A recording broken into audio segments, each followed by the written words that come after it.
Thank you so much, Professor Ashish Kumar Singh. And now, huge round of applause. I would keep saying you to give a huge round of applause, so give a real huge round of applause once again. I can see a lot of students not clapping, so can we have some more energy in the hall, please? Thank you. And I would like to call upon the next speaker, Mr. Anurag Kumar, Director, National Institute of Electronics and Information Technology, Haridwar, India. Can we have a huge round of applause once again, please?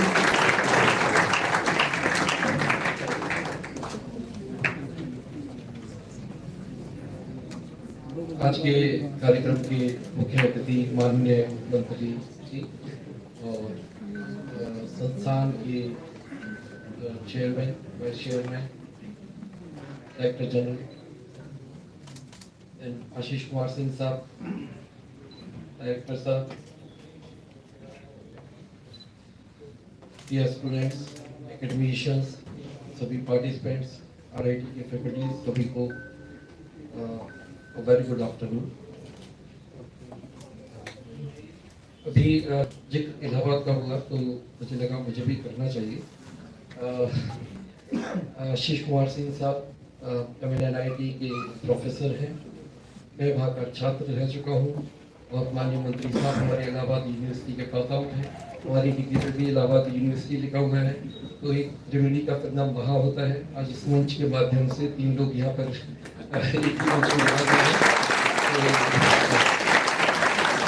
हैं। मैं इसमें थोड़ा सा नागरिक के बारे में माननीय मंत्री जी को थोड़ा सा उनके समक्ष भी रखना चाहूँगा कि हमारी जो ऑर्गेनाइजेशन है वो क्या कर रही है।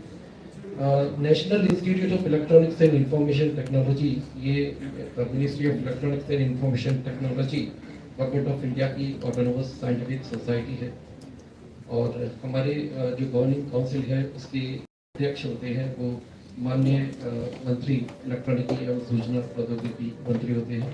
इसमें जो जिनके पास रेलवे का भी चार्ज है माननीय अश्विनी वैष्णव साहब, वो हमारे गवर्निंग काउंसिल के चेयरमैन होते हैं। और इस संस्था के थ्रू आउट कंट्री 47 लोकेशंस पर अपने रीजनल सेंटर्स और एक्सटेंशन सेंटर्स हैं। इसके अलावा हम लोग एक्रेडिटेड ट्रेनिंग पार्टनर्स और फैसिलिटेशन सेंटर्स के थ्रू भी डिजिटल स्किलिंग का काम पूरे कंट्री में बहुत जोर शोर से कर रहे हैं।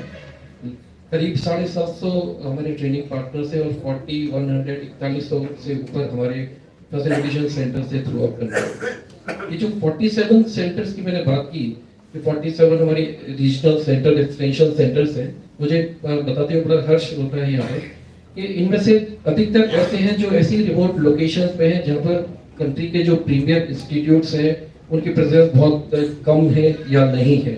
जैसे कि हमारे 20 से ज़्यादा सेंटर नॉर्थ ईस्ट रीजन के अंदर है और बहुत बड़े लेवल पे स्किलिंग का काम करते हैं। 4 सेंटर हमारे जम्मू एंड कश्मीर और लद्दाख रीजन में है। अभी रिसेंटली कारगिल में भी हमारा सेंटर स्टार्ट हुआ है जहाँ पर जो हमारे फौजी भाई हैं उनके लिए, उनके जो परिवारजन हैं उनके लिए भी वहाँ पर कुछ स्किलिंग के प्रोग्राम हम लोग चला रहे हैं ताकि जब वो रिटायर हो फौज में, क्योंकि अर्ली एज में रिटायरमेंट हो जाती है, तो उसके बाद में वो लोग जब वहाँ से लौट के आए तो यहाँ पर एक रेस्पेक्टेबल लाइफ जी सके, उस स्किल का वो फायदा उठा सके, लाभ उठा सके। इसके अलावा हम लोग जो पूरे कंट्री में बहुत सारे कोर्सेज चलाते हैं फ्यूचर स्किल टेक्नोलॉजीज में। नेस्कॉम और ministry of Electronics and IT का एक बहुत अच्छा प्रोजेक्ट है फ्यूचर स्किल्स प्राइम, जिसमें 10 टेक्नोलॉजीज हैं जिसमें गवर्नमेंट ऑफ इंडिया ने आइडेंटिफाई किया है कि ये करंट ट्रेंड में भी है और फ्यूचर में बहुत इसमें स्कोप है, बहुत सारी संभावनाएं हैं जिसमें बहुत सारे एम्प्लॉयमेंट भी जनरेट होंगे और कंट्री को ग्रोथ भी मिलेगी। जिसमें से फ्यूचर स्किल में से मैं कुछ एक नाम भी लेना चाहूँगा, like cloud computing, data science, artificial intelligence, machine learning. तो ये सारी टेक्नोलॉजीज है जिस पर हमें हमारी जो यंग जनरेशन है उसको फोकस करना है, हमारे जो एकेडमिक इंस्टीट्यूशंस हैं उनको फोकस करना है और क्योंकि हमारी जो कंट्री की ग्रोथ है वो कहीं ना कहीं टेक्नोलॉजी और एडवांसमेंट उस पर डिपेंड करती है। जहाँ हम एडवांसमेंट की बात कर रहे हैं उसके साथ साथ अगर हम एक लो लेवल की स्किलिंग की बात ना करें तो लगता है कि हमारा जो डिजिटल इंडिया का जो विजन है वो कहीं अधूरा रह सकता है। तो इस मामले में हमारा जो ऑर्गेनाइजेशन है बहुत बड़े लेवल का काम कर रहा है जिसमें हम डिजिटल लिटरेसी सर्टिफिकेशन प्रोग्राम, यानी कि ऐसे लोग जिनको बिल्कुल कंप्यूटर का ज्ञान नहीं है उनको हम डिजिटली लिटरेट बनाते हैं। उसके अलावा बहुत सारे स्किलिंग के प्रोग्राम्स हैं जिनके थ्रू बच्चों को स्वरोजगार मिल सकता है। उन कोर्सेज को करने के बाद कोई 6 महीने का कोर्स है, कोई 1 साल का कोर्स है, कोई 2 महीने का कोर्स है, ताकि वो बच्चे सीखें और सीखने के बाद में वो खुद का भी अपना रोजगार जो है स्थापित कर सकें। तो इस तरह की भी तमाम कोर्सेज हैं। आपको बताते हुए बड़ा मुझे मतलब गर्व हो रहा है कि जब से डिजिटल इंडिया का माननीय प्रधानमंत्री मोदी साहब ने जब अनाउंसमेंट किया था उसके बाद से लगभग मतलब पिछले 8 सालों में हमने करीब 68 लाख बच्चे हैं जिनकी स्किलिंग हम लोगों ने कराई है। 68 लाख। उसके अलावा 2 करोड़ से ज्यादा कैंडिडेट का हम लोग ऑनलाइन एग्जामिनेशन कंट्री के अंदर करा चुके हैं।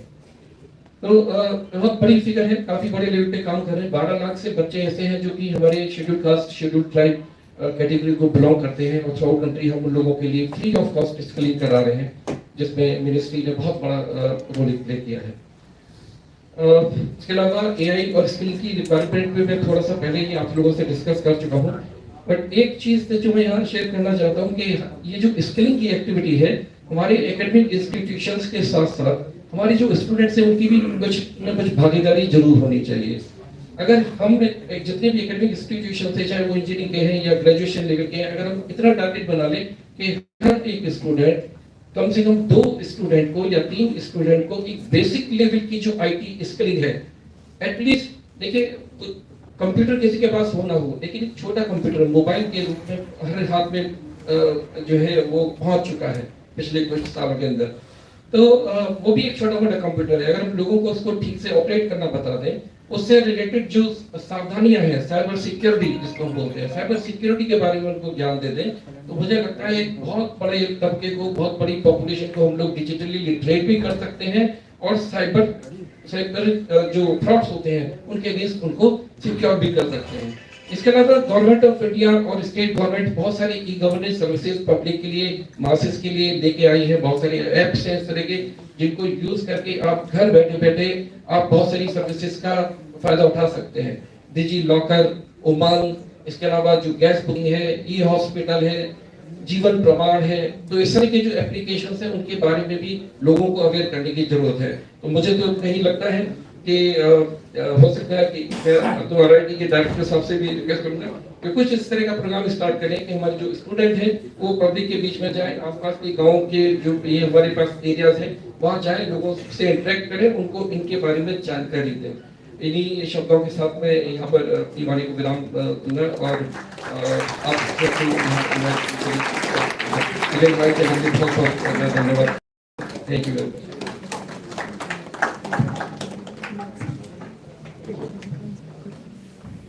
Thank you very much, Mr. Anurag Kumar, for your words. And ladies and gentlemen, the wait is finally over.